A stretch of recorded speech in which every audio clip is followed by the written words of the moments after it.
सत्यार्थ प्रकाश का स्वाध्याय कर रहे हैं, जिसका 7वां समुल्लास चल रहा है। कल का हमारा विषय था ईश्वर आदि है या अनादि। तो उत्तर क्या निकल करके आया था? अनादि है। अनादि का मतलब क्या है?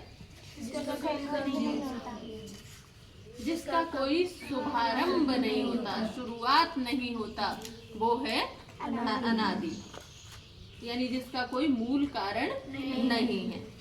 फिर इसके बाद में साथ में ही दूसरा विषय शुरू हो गया था कि परमेश्वर क्या चाहता है। तो परमेश्वर क्या चाहता है? सबकी उन्नति, सबकी भलाई, सबका कल्याण, सबको सुख देना चाहता है। तो आगे था कि ये सुख, ये कल्याण, ये उन्नति मिलती है तो ईश्वर की स्तुति, प्रार्थना, उपासना क्यों करें? मतलब ईश्वर, यदि हम स्तुति, प्रार्थना, उपासना करेंगे तो स्तुति, प्रार्थना, उपासना करने से क्या ईश्वर हमारे पापों को माफ कर देगा? जो हमने गलती की है वो दूर हो जाएगी, उसका हमें दंड नहीं मिलेगा। जैसे आप कोई गलती कर दें और फिर कुछ प्रशंसा कर दें तो क्या आप उस दंड, जो गलती की है उस दंड से मुक्त हो जाएंगे? नहीं होंगे, है ना। तो यही प्रश्न था कि बोले जब मुक्ति नहीं होना है तो स्तुति, प्रार्थना, उपासना क्यों करें? तो शुरू हुआ था कि स्तुति करने से क्या होता है? प्रीति बढ़ती है। हाँ, ईश्वर में प्रीति बढ़ती है। और क्या होता है? निरभिमानता। निरभिमानता तो प्रार्थना से आती है, उसके गुण विनम्रता आती है। हाँ, स्तुति का फल है, एक तो प्रीति बढ़ती है, दूसरा उसके गुण कर्म स्वभाव से हमारे जो गुण कर्म स्वभाव हैं वो सुधर जाते हैं। और प्रार्थना से क्या होता है? निरभिमानता आती है, उत्साह मिलता है और परमेश्वर से कार्यों को करने में सहयोग की प्राप्ति होती है। और उपासना से क्या होता है? हाँ, परब्रह्म परमात्मा के साथ में साक्षात्कार हो जाता है, ईश्वर के साथ में मेल हो जाता है। ये हमने पढ़ा था। तो आगे प्रश्न है कि जरा इनको थोड़ा सा स्पष्ट करके समझाइए कि कैसे, यानी स्तुति से जो आपने कहा ईश्वर में प्रीति बढ़ती है, गुण कर्म स्वभाव से गुण कर्म स्वभाव सुधर जाते हैं, वो कैसे होता है, इसको स्पष्ट करके समझाइए। तो एक मंत्र है ईशोपनिषद का या यजुर्वेद के 40वें अध्याय का, ये 8वां मंत्र है, आपको याद भी होगा। ओम सपर्यगात् शुक्रमकायमव्रणमश्नाविरं शुद्धमपापविद्धं कविर्मनीषी परिभू स्वयंभुर्याथा तथ्यतोर्थान् व्यदधा शाश्वतीभ्यः समाभ्यः। इस एक मंत्र से जो है स्तुति को समझाने का प्रयास किया जा रहा है। तो वो सबसे पहला शब्द है सपर्यगात्। सपरि अगात। स माने वह माने कौन?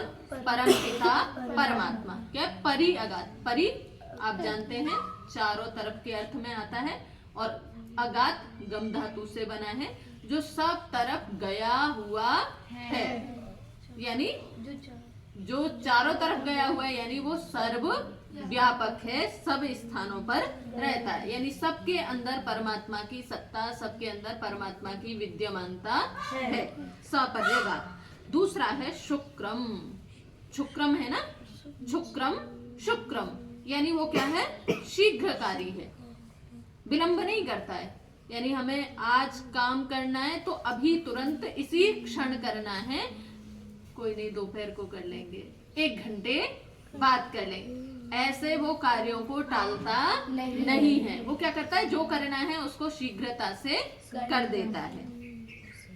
और फिर कहा अनंत बलवान है, और क्या है? शुद्ध है। ये शुक्रम का ही अर्थ है, जो क्या है? शीघ्रकारी है, अनंत बल वाला है और शुद्ध पवित्र है।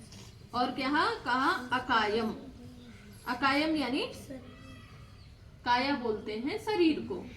न विद्यते काया यस्य स अकायः। जिसकी काया नहीं है, जिसका शरीर नहीं है, वो क्या है? अकाय है, यानी शरीर से रहित है, शरीर के बंधन में नहीं आता है। फिर कहा अव्रणम। जैसे हम इसी से पढ़ेंगे, सत्यार्थ प्रकाश से ही पढ़ते हैं, अभी मंत्र पर नहीं जाते, मंत्र के शब्दार्थ को बाद में देखेंगे। तो स्वामी दयानंद जी ने लिखा शीघ्रकारी है, अनंत है, बलवान है, शुद्ध है। उसके बाद में लिखा सर्वज्ञ है। ईश्वर कैसा है? सर्वज्ञ। सर्वज्ञ का मतलब क्या है? सब कुछ जानता है। सर्वम जानातीति सर्वज्ञ, जो सब कुछ जानता है। और का सबका अंतर्यामी है, सबके अंदर विद्यमान है और सबके अंदर हृदयों में क्या चल रहा है उसको भी वो जानता है। ऐसा नहीं है कि कीर्ति जी के मन में क्या चल रहा है तो मुझे तो पता नहीं चल रहा है, लेकिन उसको सब पता है। और क्या? सर्वोपरि विराजमान है, सबसे ऊपर है। सनातन है, सनातन यानी हमेशा से है। हम बोलते हैं ना, हम सनातन धर्मी हैं, हमारा धर्म सनातन है। सनातन यानी जब से सृष्टि बनी, सृष्टि के आदि से लेकर के अब तक जो शाश्वत नियम चले आ रहे हैं वो क्या है? सनातन है। तो परमपिता परमात्मा हमेशा है, हमेशा रहने वाला है। तो ईश्वर क्या है? सनातन है। और क्या है? स्वयं सिद्ध है। उसको सिद्ध करने के लिए किसी अन्य प्रमाण की आवश्यकता नहीं होती है। जैसे हमें अन्य वस्तुओं को सिद्ध करने के लिए, बनाने के लिए अन्य की आवश्यकता होती है। जैसे किसी मनुष्य का ही जन्म होना हो, किसी बालक को इस धरती पर आना हो, तो बालक को आने के लिए कम से कम 2 तत्वों की बहुत ज्यादा आवश्यकता होती है, एक माता और एक पिता।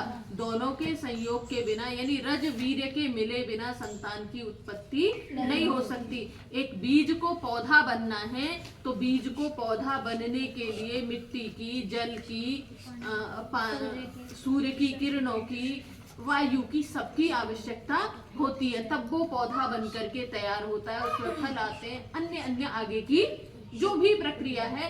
यानी अन्य किसी भी वस्तु को प्रसिद्ध होने के लिए, सिद्ध होने के लिए किसी न किसी द्रव्य पदार्थ की सहयोग की आवश्यकता होती है। जैसे एक शिष्य है, एक विद्यार्थी है, उसको भी विद्वान बनने के लिए गुरु के पावन सानिध्य की आवश्यकता होती है। तो बिना ये हुए नहीं होता है। तो अन्यों को सिद्ध करने के लिए, प्रसिद्ध बनने के लिए या उनकी सत्ता को बताने के लिए किसी दूसरे की आवश्यकता होती है। ईश्वर को ऐसी अन्य किसी की आवश्यकता नहीं होती है। ईश्वर कैसा है? स्वयं सिद्ध है, अपने आप से ही बना हुआ है, अपने आप से ही उसकी सत्ता है, अपने आप से ही उसकी विद्यमानता है। फिर कहा परमेश्वर अपनी जीव रूप सनातन अनादि प्रजा को अपनी सनातन विद्या से यथावत अर्थों का बोध वेद द्वारा कराता है। अब देखो, ईश्वर ही सनातन नहीं है, और कौन सनातन है? ये यहाँ जितने भी जीव जंतु इस धरती पर या इससे अन्य जितनी भी धरतियां हैं उन पर जितने भी जीव जंतु हैं, ये भी क्या हैं? सनातन है। 3 अनादि सत्ता है ना, और हाँ, ईश्वर जीव प्रकृति, ये 3 अनादि सत्ता। अनादि सत्ता यानी इनका कोई शुरुआत नहीं है, इनका कोई शुभारंभ नहीं है, हमेशा से है और इनका कोई अंत भी नहीं है। तो ये भी क्या हुआ? सनातन हुआ। जीव भी कैसा है? सनातन है, हमेशा रहने वाला है। हाँ, शरीर बदलता रहता है। अभी इस शरीर में है, कल को इस शरीर में है। अभी तुम यहाँ हो, कुछ वर्षों बाद तुम कहीं दूसरी जगह होगे, है ना? फिर कुछ समय बाद और कहीं होगे। फिर जब इस शरीर की पूरी जो सत्ता काया बिगड़ जाएगी, टूट फूट हो जाएगी, तो फिर किसी अन्य रूप में, किसी अन्य शरीर में कहीं और होगे। ये सनातन परंपरा है, ये सनातन से, सृष्टि के आदि से, हमेशा से चली आ रही है। तो कह रहे जो ईश्वर की, जो परमेश्वर की प्रजा है, संतानें हैं। कौन? जीव। हम सब किसकी संतानें हैं? ईश्वर की, परमात्मा की संतानें हैं। तो जो उसकी अनादि प्रजा है और उसको क्या करता है? सनातन विद्या से। अब ये सनातन विद्या कौन सी है? वेद का जो पवित्र ज्ञान है वो क्या है? सनातन विद्या है। उस सनातन विद्या से क्या करता है? यथावत अर्थों का बोध कराता रहता है। परमपिता परमात्मा ने सृष्टि के आदि में मनुष्य मात्र के कल्याण के लिए वेदों का पवित्र पुनीत पावन ज्ञान प्रदान किया, और उस ज्ञान को लेकर के हमारे ऋषि महर्षियों ने अपने आगे आने वालों को, उन्होंने आगे आने वालों को उन्होंने आगे वाले को, ये सनातन परंपरा चली आ रही है। और जब महर्षि स्वामी दयानंद जी वेद भाष्य कर रहे थे, तब जहाँ कहीं पर भी अटकते थे उसी समय जाकर के समाधि अवस्था में ध्यान अवस्थित हो जाते थे और ईश्वर से सीधे संपर्क करके उस वेद के अर्थ को समझने का प्रयास करते थे और ईश्वर उनको समझाता था। यानी जो ईश्वर के सानिध्य में, सामीप्य में जाता है, ईश्वर उसके लिए अपने पूर्ण स्वरूप को उद्घाटित कर देता है, सब कुछ खोल करके रख देता है। जैसे कोई शिष्य, कोई विद्यार्थी गुरु के पावन सानिध्य में आता है, अपनी जिज्ञासा, अपनी विनम्रता, अपना उत्साह, अपना पूर्ण समर्पण कर देता है, तो गुरु भी अपने ज्ञान के कोष को उसके लिए खोल देता है। तो ऐसे ही ईश्वर भी क्या है, अपनी सनातन प्रजा को अर्थों के द्वारा वेदों का बोध कराता है। अब ये कह रहे हैं, ये कैसी है, स्वामी जी बता रहे हैं, ये है सगुण स्थिति। कैसी स्थिति है? सगुण स्थिति, यानी गुण के साथ में स्तुति करना। जैसे आपने कहा ईश्वर कैसा है? सर्वज्ञ, यानी सब कुछ जानता है। गुण हो गया ना, जानना एक गुण हो गया। ईश्वर कैसा है? सर्वांतर्यामी है, सबके अंदर विद्यमान है, सबको देख रहा है, सबकी अनुभूति कर रहा है, सारा कुछ यथावत चला रहा है। तो ये भी ईश्वर का एक गुण हो गया। ईश्वर कोई भी काम शीघ्रता से करता है, तो ये शीघ्रता से करना, जल्दी करना, ये क्या है? गुण है ना। ईश्वर कैसा है? शुद्ध है, पवित्र है, ये कैसा है? उसका क्या है? गुण है। अब इस गुण के साथ में मैं ईश्वर की स्तुति करूं, हे परमपिता परमात्मा, आप तो क्या हो? सर्वज्ञ हो, आप तो सब कुछ जानते हो, मुझे भी थोड़ा सा जान दे दीजिए। हम दोनों प्रकार की स्तुति समाज में करते हैं।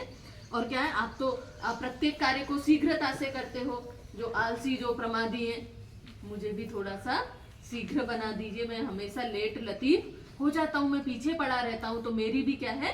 गति को बढ़ा दीजिए, मुझे शुद्ध कर दीजिए, मुझे पवित्र कर दीजिए, है ना। ये जो स्वयं ईश्वर के जो गुण हैं, इन गुणों के साथ में जब कोई ईश्वर की स्तुति करता है, ईश्वर की प्रशंसा करता है कि आप ऐसे ऐसे ऐसे हैं, तो ये कैसी है? सगुण स्थिति। अब दूसरी है निर्गुण स्तुति। क्या है? निर्गुण स्तुति को बता रहे हैं, जिस जिस गुण से परमात्मा का बोध होता है वो सगुण, और जो जो गुण नहीं है उससे उसको अलग मान करके जो स्तुति की जाती है वो निर्गुण है। कौन कौन सी हैं उसको बता रहे हैं। जैसे अकायम, अगला पद हमारा क्या था? सपर्यगात। शुक्रम के बाद में क्या था?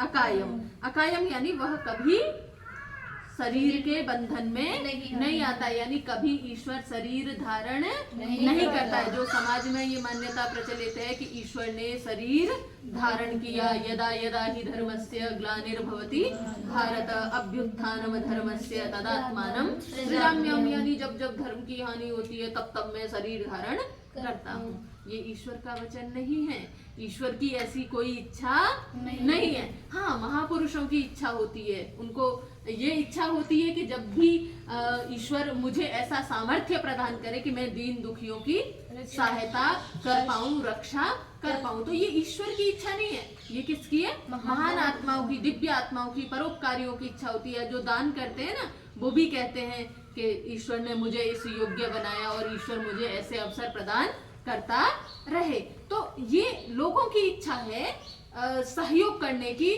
कि हम किसी के काम आ पाए। ये ईश्वर की इच्छा नहीं है, यानी ईश्वर कभी शरीर धारण नहीं करता है, कभी शरीर के बंधन में नहीं आता, कभी जन्म नहीं लेता है। और फिर कहा अव्रणम, यानी उसमें कोई छिद्र नहीं है, वो छिद्र से रहित है। जैसे हमारे शरीर में छिद्र हैं, दो तो ये रहे, इधर उधर सब जगह छिद्र हैं, यानी जहां से भी कुछ उत्सर्जन की क्रिया होती है, जहां से भी कुछ निकलता है, वो क्या है? छिद्र है। या छिद्र का दूसरा अर्थ होता है न्यूनता, कमी। तो ईश्वर में कोई कमी भी नहीं है, तो ईश्वर कमियों से रहित है। और क्या? नाड़ी आदि के बंधन में नहीं आता, यानी ये किसका अर्थ है? अश्नाविरम। किसका अर्थ है? अश्नाविरम, यानी स्नायु आदि जो नाड़ियां हैं, धमनी और शिरा, एक खून को अंदर ले जाती है, दूसरी स्वच्छ को जो है पूर्ण शरीर में प्रवाहित करती है, तो वो क्या है, नाड़ी आदि के बंधन में नहीं आता। और क्या है वो, शुद्धम, शुद्ध तो पहले चला गया सगुण में, है ना, निर्गुण में नहीं आएगा। और क्या है वो, अपाप विद्धम, पाप से विधा हुआ नहीं है, यानी पाप तो बिल्कुल करता ही नहीं है। और कह रहा है जिसमें क्लेश नहीं है। अविद्या, अस्मिता, राग, द्वेष, अभिनिवेश, इनको योग दर्शन में 5 क्लेश माना गया है। अविद्या, अस्मिता, राग, द्वेष, अभिनिवेशा, पंच क्लेशा, ये 5 क्लेश हैं। यानी इन 5 क्लेशों से क्या है, वो रहित है, यानी उसको विपरीत ज्ञान नहीं है। और क्या है, अस्मिता, मैं, मेरा अभिमान भी उसको नहीं है।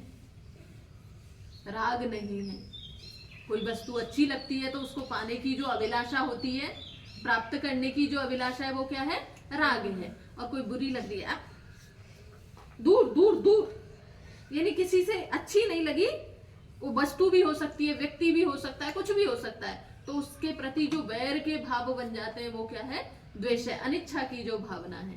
और एक मृत्यु का जो दुख है, ये क्या है, ये 5 क्लेश हैं। तो ईश्वर जो है क्लेशों के बंधन में नहीं आता है, क्लेशों से रहित है। ये कह रहा है अज्ञान कभी नहीं होता ईश्वर को।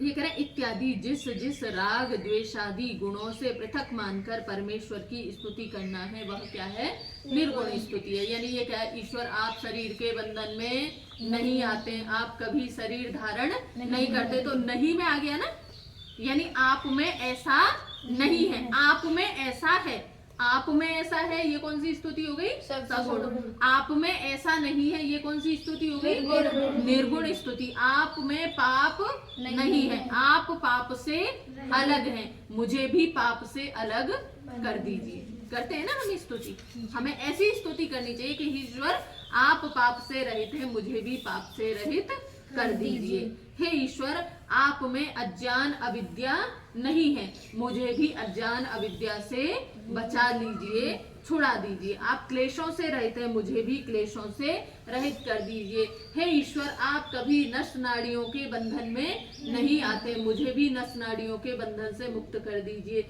यानी मुझे मुक्ति में ले जाइए, मुक्ति का मार्ग मेरा प्रशस्त कीजिए। तो जिस जिस जो गुण नहीं है, उस गुण के साथ में इस प्रकार से स्तुति करना, ये निर्गुण स्तुति। जो गुण है उस आप ऐसे हैं, तो मुझे भी ऐसा बना दीजिए। ये कौन सी स्तुति है, सगुण स्तुति है। तो सगुण और निर्गुण स्तुति समझ में आ गई जी। ये कह रहे, इससे फल यह है कि जैसे परमेश्वर के गुण हैं, वैसे गुण कर्म स्वभाव अपने भी करना। जैसे वह न्यायकारी है, तो आप भी क्या हो जाए, न्यायकारी होवे।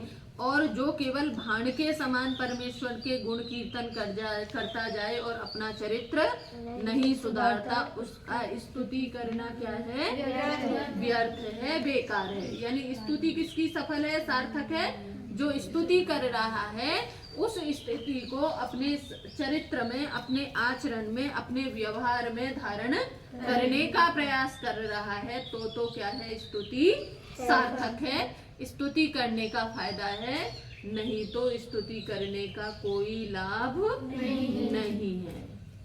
ऐसे अनेक व्यक्तित्व जो है वो दुनिया में देखने में आते हैं। मंदिर में तो बड़े भक्त, बड़े दानी, बड़े ये, उनसे बड़ा कोई नहीं होता, और उससे आते ही उनके बाहर सारे दूसरे प्रकार के प्रपंच शुरू हो जाते हैं। जितने शराब के वाले होते हैं ना, या जितने अन्य अन्य जो इस प्रकार के व्यवसायी होते हैं, वो खूब दान करते हैं, लेकिन समाज को तो हानि कष्ट पहुंचा रहे हैं ना। परमात्मा के बड़े भक्त बनते हैं लोग, बड़े कहते हैं कि भैया इनके जैसा तो कोई दानी नहीं है, ये अपनी पवित्र कमाई का हिस्सा जो है ऐसे लगा रहे हैं, वैसे कर रहे हैं। पर वास्तव में क्या है, वो उन्होंने उस ईश्वर का जो गुण कर्म स्वभाव है, संसार का उपकार करना है ना, ईश्वर सबका उपकार, सबका भला, सबकी उन्नति चाहता है। तो जो एक मदिरा का व्यवसाय कर रहा है, वो सबकी उन्नति कहाँ चाह रहा है, तो ऐसे जो भी जिनके भी आचरण व्यवहार दिखाई देते हैं उनकी स्तुति क्या है, व्यर्थ है, बेकार है। जो ईश्वर की स्तुति कर रहे हैं और वैसा करने का प्रयास भी कर रहे हैं तो उनकी स्तुति क्या है, सार्थक है, सफल है। आगे और भी स्तुति के कुछ मंत्र हैं जिनके माध्यम से ईश्वर के गुणों को बताएंगे, उनको आगे चर्चा करेंगे। आज के लिए इतना ही।